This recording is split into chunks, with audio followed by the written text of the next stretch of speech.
While filming the next episode, which is about editing these images that we created in the last episode, I ran into some difficulties explaining some things because I realized that I had glossed over what I meant by a specific term.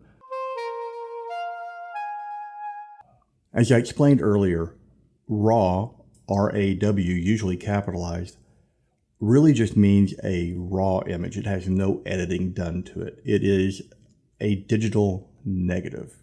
This is different than a JPEG. A JPEG is the image with some things baked into it that you cannot change. So if your camera is set to RAW format and you click the shutter button, it's going to capture a whole bunch of data and it's going to store that in a RAW file. Then when you take that RAW file and you move it to your computer, you will use some form of software, Adobe Camera Raw, Lightroom, whatever you may have. It will read that RAW file and produce a JPEG that you can see, but it's using the information behind the scenes. Now, if I set my camera to take a JPEG image, it takes the RAW image and then immediately bakes in the settings that you have set up on that image. So if you've got your camera set up in a particular lighting mode or a creative mode of some sort, and it is doing, it's going to enhance shadows or bump up the greens, that's in the picture. It dumps any information it does not need to create the file. So with your RAW file, say you underexpose just a little bit, the camera has still caught a lot of information in those shadows. You can go in and use different programs to pull the detail back out. But the JPEG says, oh, you don't need this information that's in this dark area. We're not going to keep that. So it dumps it. That is why a JPEG file is so much smaller than a RAW file. Now, if you're shooting sports and your job is to take pictures and hand off a memory card to somebody who's then going to run it to a newspaper or website for publication, JPEG's where you want to be because you need a quick file. You don't need any real editing to it.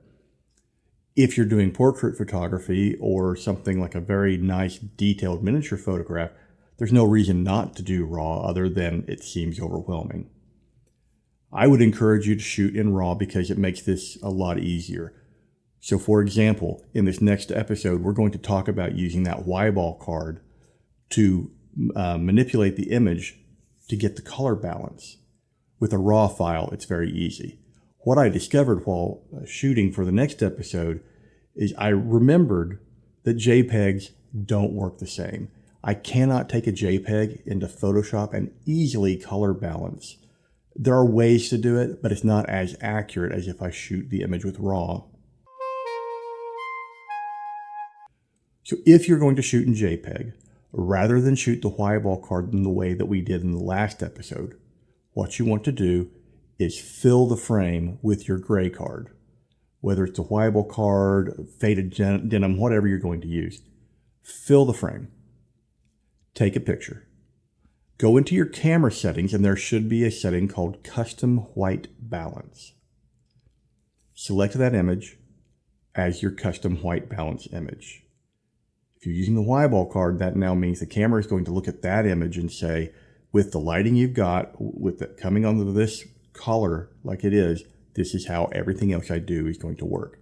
Now, when you go in and you take your picture, it's going to automatically take whatever is on that Y-ball card and apply it to your picture. It's going to bake in your color balance.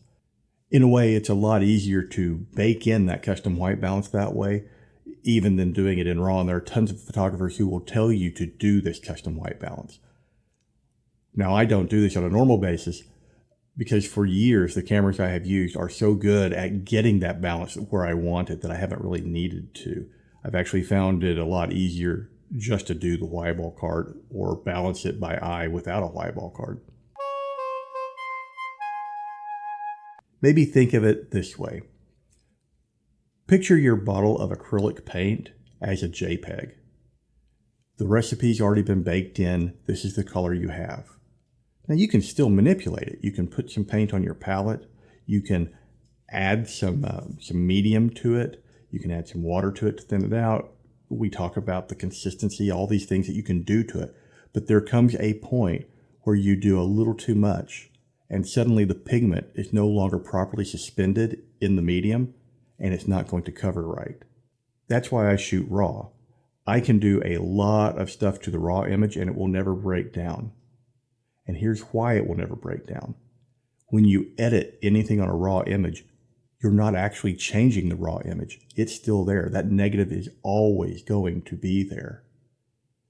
When you make the adjustments, it happens in a JPEG format of that image. So I can always go back to that negative. If I shoot in JPEG, the image is baked. If I do anything to that image, you begin to introduce loss to the image. If I take a nicely exposed image and I decide, you know what, I want to change the contrast a little bit, and you dial that contrast up just a hair, you're going to lose some things in the darks, you're going to lose some things in the whites. You save the JPEG. You can never get that information back.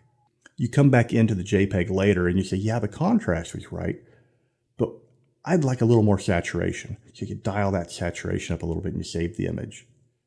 You lose more information. You lose the original colors to the saturated colors, and you can't go back unless you're saving every copy of the JPEG along the way. And even then, just opening a JPEG image and hitting the save button will lose information.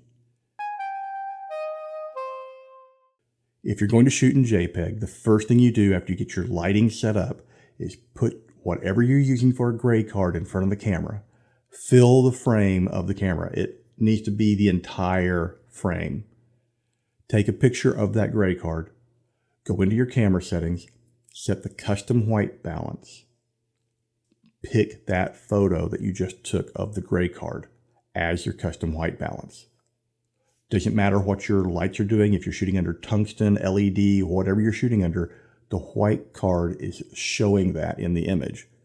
When you take the JPEG, it will automatically color balance it so you don't have to do anything else in Photoshop. So there it is, the thing I forgot in episode 3 and that I almost forgot to put in the next episode. Here it is for you in a special little packet, so you can always come back and take a look at it.